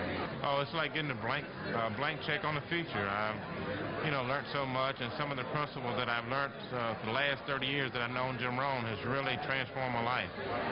I can remember when I was in the housing project, I couldn't afford his book, so I went to the library and they ordered it from another library that they didn't have. And just 30 years ago, I'm living my dream because of some of the concepts that I learned from Jim Rohn. For my life to get better, I had to get better, that no one was coming to the rescue. And when I learned this principle, my whole life has changed, and I started doing the things I need to do to be successful. When I realized that it was only me that could save myself. I recommend anyone in the world to really visit Jim Rohn. I bought all of his product and to distribute them to my brothers and sisters. I think what he's doing is the best teachings on the planet. My name is Cindy Goodwin, and I live in New Hampshire, and I educate others for a living. And I'm constantly learning from Jim, and his personal philosophy about taking care of yourself for others so others can take care of themselves for you is something that we talk about in my house and with my students, and it's great. I'm still learning every day. It's why I'm here. Okay. My name is Frederick Talon. I'm coming from Belgium. The reason why I come here to watch Jim Rohn, because he's a great inspirer. We read many books of him. We love him. And I would like to have his knowledge to help other people reaching the maximum in their life, and also want to follow them in his steps into the future. Hello, I'm Suzanne from Belgium. The reason that I come here is because we had a couple of trainings before of him. He already inspired me a lot. Our personal life has changed a lot. Also the financial dreams are coming true now in our life. We have more financial freedom.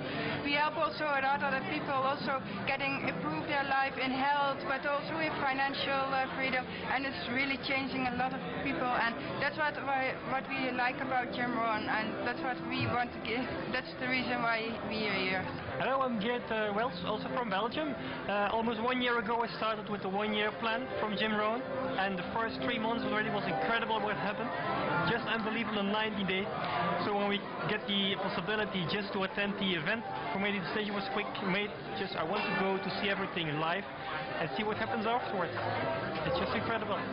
I was working 1 year hard work and nothing changed, and then with 90 days, already just the first 90 days, I doubled my income in 90 days.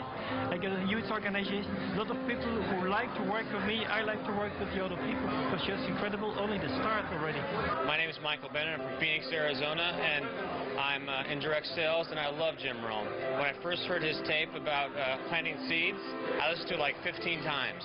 And to see him in person is awesome because he's one of those people that speaks right to the soul of people, whether you're new in this business, you've been in this business a while. He's just an awesome guy. He's like a mentor that you can put in a CD or a tape.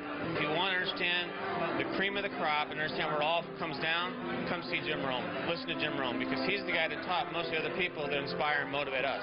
Hi, my name is Charles Kelly. I'm from London. I've come here to see Jim Rohn. The reason I wanted to come here and actually see him is to see if he was better live than he is on tape. And I think so far he has been better live than on tape. This morning, I think I've got out of the situation this morning is he said, he keeps saying, why not? Why not go for it? Why not do something extraordinary with my life? And that's what I'm going to do. Thank you very much. My name is James Blakemore, and I'm from Midland, Texas. About 8 years ago, I had the incredible opportunity to hear a gentleman speak. His name was James Rohn, and the 2-day seminar that I attended changed my life completely. I went from a person who was not even entitled to success to understanding why you become what you earn what you become, and you become successful by what you become. I continue to listen. I consume everything that Jim Rohn puts out. I attend every opportunity. At every opportunity I attend, every seminar, meeting, anytime I can get in front of the man, I do. My name is Jeff Weisberg from Moore Park, California. I've been involved in my own business now for over 20 years. Had an opportunity many years ago to first hear from Jim Rohn, and I think it's very important that all the different growth that a person gets, they need to have continuous education. And Jim's amazing. At his age now, he's still running around the world helping and changing people's lives. And I think that for people that haven't had an opportunity to experience them, they need to. And for people that haven't had an opportunity to learn and develop and grow from his teachings and people that he's taught and mentored, it's definitely something you want to be part of. Hello everyone, this is Jerry Clark of ClubRhino.net. We're sitting here at the Jim Rohn Leadership event in Anaheim, California. We have had a great time learning from some of the giants of the industry such as Jim Rohn, Brian Tracy, and the individual I have with me today, which is Dennis Waitley. And many of you know of Dennis Waitley because you've listened to several of his programs just like I did a number of years ago. As a matter of fact, in 1986 is when I picked up some of his first training materials that I actually started learning from. The Psychology of Winning, all-time best-selling classic. You have Seeds of Greatness, Being the Best, Empires of the Mind. I mean, I can go on and on with the programs that Dennis have come out with. And Dennis, he also, for 12 years, has been the Olympic coach, like the mental toughness, the mental training coach for the Olympic athletes. And so we are fortunate to have him here today. He's taking some time out to share some insights and so forth. So, Dennis, we want to welcome you here with us. Thanks, Jerry. It's great to be with you. Now, the first question, you're talking about mental toughness. This is really important because a lot of people listening and watching right now, they want to know how do they develop a mental toughness in life, in business life, as far as people who are entrepreneurial minded. They're out there doing things that are a little different than a regular population as far as, you know, they want to make things happen on their own. How do they develop that mental toughness that it's really going to take in order to make it? I think one of the first things is to always be prepared for a surprise, and the surprise is likely to be a negative surprise every day. Something's going to happen in your day, whether you're going to be late behind a train, your car's going to have a flat tire, something's going to happen to you, and the ability to be able to take molehills and continue to make them molehills instead of mountains, to look at problems as being normal. Problems are a normal part of change, so because we're changing so rapidly, there are going to be a lot of problems you face. And to look at failure as an event. That's the important thing. Failure is not a person. I'm not a failure. I've had a failure. I've had a temporary inconvenience. I've had a stumbling block. And the idea is to turn a stumbling block into a stepping stone and step on it rather than stumble over it. So I always say look at failure as the fertilizer of success. Wow. Fertilizer stinks.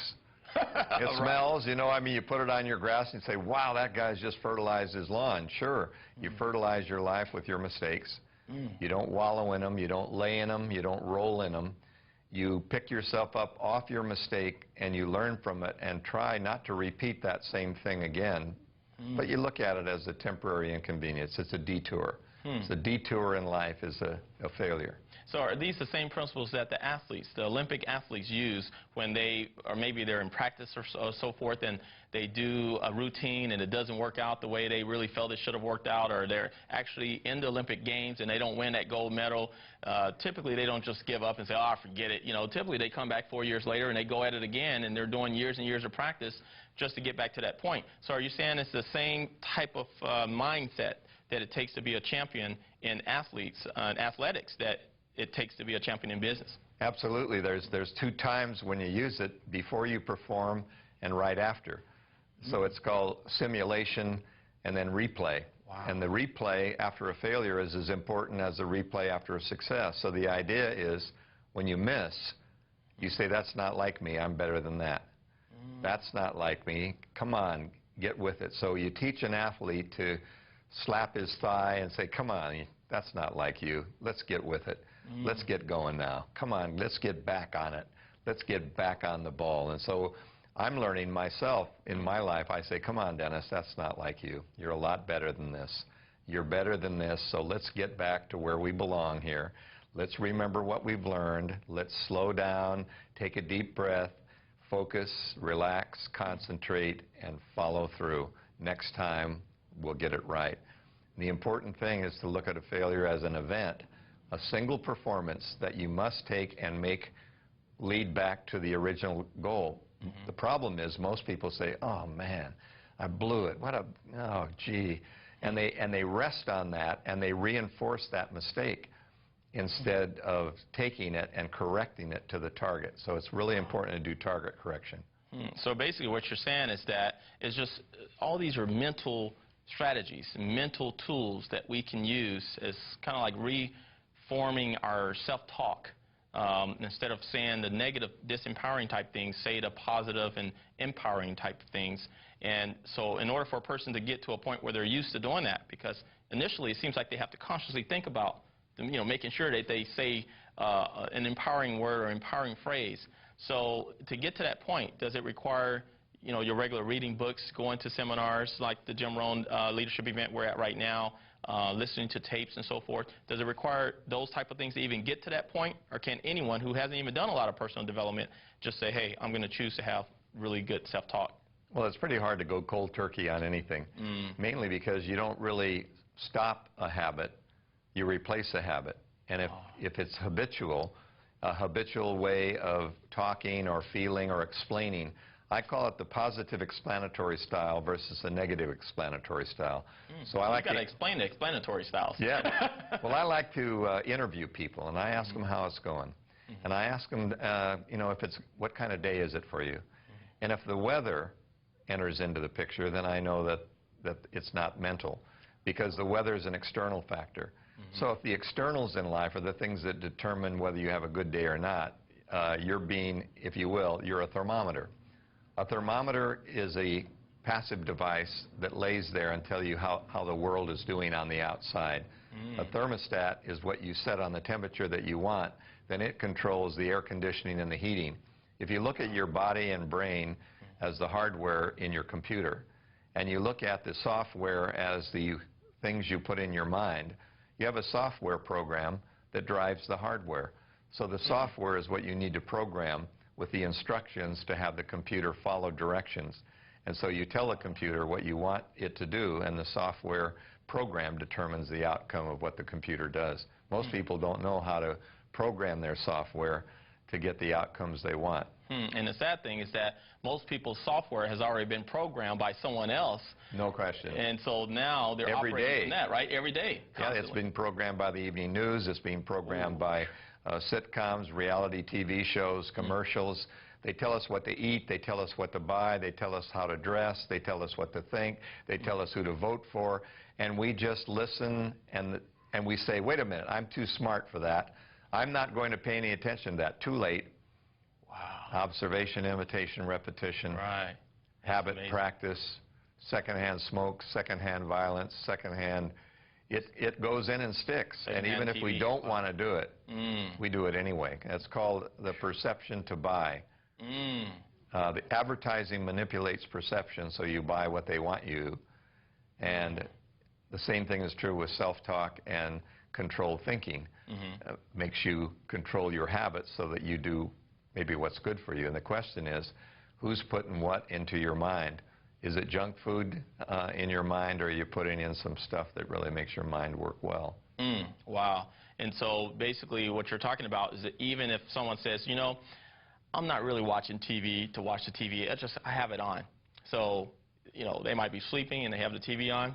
But what you're saying is if all that positive stuff going in, it's like if you put something, you got something in your throat and you have to cough, you got to get it out, right? Yeah. Okay, and then if you got to get it out, and if you keep it in, then what's going to happen is, it's just going to stay in. It's still there. So are you saying that no matter what, it still comes in, even if you just have it like secondhand TV, so to speak? Well, yeah, it's true. It does go in unless you're asleep. There's been a misnomer. In other words, you really don't learn while you sleep. So sleep learning, the Russians tried it, and the important thing about sleep is you need to dream. And you dream about every 30 to 40 minutes. You go down into a deep sleep, come back up and have a dream. So you have so many dreams per night.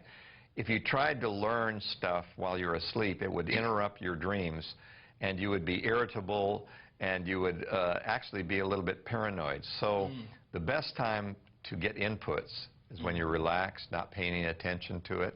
And that's where television and commercials and radio and all these things have the biggest impact on teenagers, because they're really not paying that much attention to it. What they say is, look, the lyrics don't mean anything to me. I like the beat. Right. I like the beat, but the lyrics, I don't pay any attention. The truth is... That's worse. They don't have to pay attention because it's going in and sticking anyway.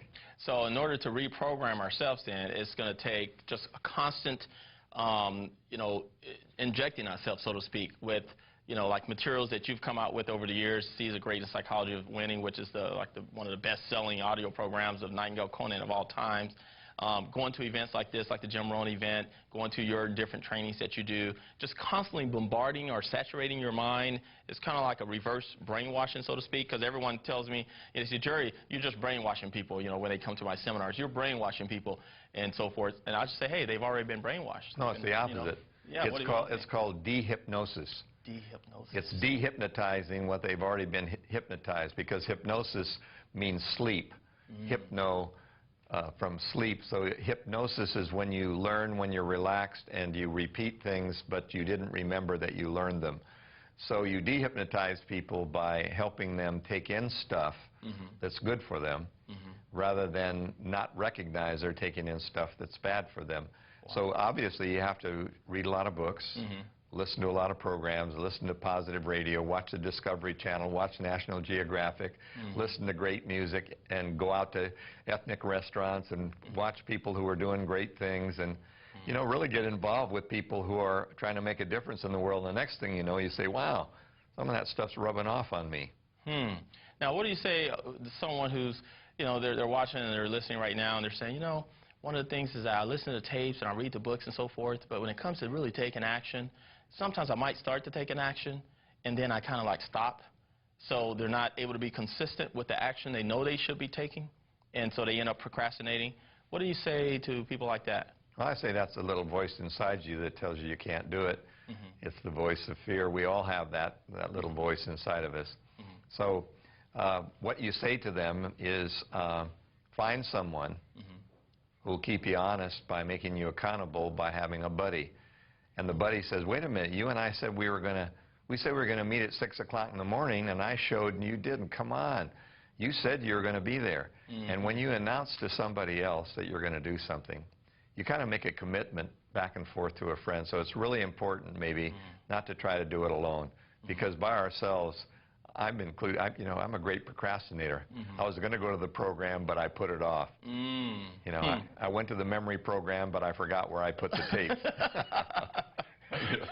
Now, what about happiness? That's one key thing that people ask me all the time. They say, you know, how do I become happy? You know, it's like a lot of people are chasing things in order to be happy. They think they have to get something in order to be happy. What's your take on happiness, and what is happiness, and where can people get it or find it for people that are chasing for it? That's just it. You can't drive it, you can't wear it, you can't live in it, you can't drink it, smoke it, snort it, you can't travel to it. Happiness is the experience of the journey. It's like brushing your teeth or driving your car. It's a second nature kind of thing, and it doesn't come as a result of anything. Because if you're waiting for results to make you happy, there are going to be good results and bad results. So you'll be happy sometimes and sad other times. The experience of happiness becomes a way of looking at everything. And so I am happy because that's the way I am, because that's the way I've been thinking. But it isn't a result of anything that's happened to me. I just decided to be a happy guy. And so when I look at something, I say, can do, no problem. That's not going to make me unhappy. And they say, come on, you just came back from Africa. There are 400,000 child refugees from AIDS over there. Don't tell me that doesn't make you sad. I said, it makes me compassionate. It makes me want to do something. It makes me grateful that I live where I live. It makes me not want to waste. It makes me want to help them. But it can't make me unhappy, because if it makes me unhappy, I wouldn't have the energy or the excitement to help them. I wouldn't have the passion, because passion, in my case, comes from being excited and being happy. And that's powerful, is that it's a choice. And that's a really Happiness is a choice. It really is a choice. And people say, come on, how can I be happy? And you say, well, try it. Because for people thinking that it's going to take something else, when they get that something else, then they start to realize, well, maybe this is not it. Maybe it's going to take something else. So they're always looking for something else to make them happy. And that's probably one of the reasons that actually causes some of the addictions and some of the things that we have, is because once they realize it's not that, they start feeling depressed. And, oh, my goodness, what is it? And then they start all this addictive behavior. Well, a lot of there's an answer to a riddle, too. And the riddle is, do we sing because we're happy, or do we become happy because we sing? But yes, the answer is true. So let's say you're not happy. I believe that if you sing a happy song, the lyrics and the tune will create more happiness in you. So as simple as it sounds, if you're singing a happy song, the mind doesn't know the difference that you're unhappy or happy. So when I sing, you know, it's like whistling when you're afraid. Right, exactly, yeah, that's right. You say, why are you whistling? Well, I'm afraid, and I'm trying to whistle myself out of being afraid. Well, it really happens that way. And so I try to sing a happy song in life, even if I'm not really happy at the moment, and it gets me back into where I think I belong. Wow. So as we're wrapping up here, why do you feel it's important for people to come to events like the Jim Rohn Leadership event that we're at right now, and all the different trainings that you do and Brian Tracy does and all the other trainers out there that have great and valuable information to share? Why do you think that's important for people who are listening or watching right now to constantly engage themselves in that type of activity? Because 90% of what you'll ever see and hear is negative on a daily and nightly basis, and you have to do something to overcome that. And I think Zig says it best, you know. He and I started speaking together about 1974. Wow. And he said that just because you take a bath, that doesn't mean you don't need to take one tomorrow. Wow. So one bath does not make you clean, and therefore one seminar does not change your life. Billy Graham and I are really good friends, and he said, I don't change lives, Dennis. I give them information, and I give them maybe a little bit of input to cause them to think a little more. But he said they'd have to come to hundreds and hundreds of meetings before they would decide to really make a change. So I think these meetings are catalysts. They're constant reminders that we can do this stuff if we just keep that more in mind than the evening news. That is excellent. Now, I know that people that are listening and watching right now, they can go to jimrohn.com and find some of the materials that you have, but you also have a website that have a lot more materials that they're not going to be able to find there. Is it DennisWaitley.com? Sure, they can go to DennisWaitley.com or just Waitley.com, just WAITLEY.com. Okay, and if they go to Dennis, they spell it with one N. Yes. Yeah, if they go to Dennis Waitley, yeah, I'm a one-N Dennis. My mom lost an N. Well, Dennis, we appreciate your time, your energy, and I thank you personally for over all the years of coming out with the empowering information that actually empowered my life and actually allowed me to create millionaire status and be able to produce great results in my life and go out there and share with other people. So on behalf of myself and all the other people at this Jim Rohn Leadership event and all the other people that are watching, that are listening, that don't happen to be at this event right now, we want to thank you from the bottom of our heart and say keep up the great work out there and keep empowering people like you do. Thank you very much, and you've got the baton for the next generation. Thank you. I'll gladly hand it to you. I appreciate that. Thanks. Thank you.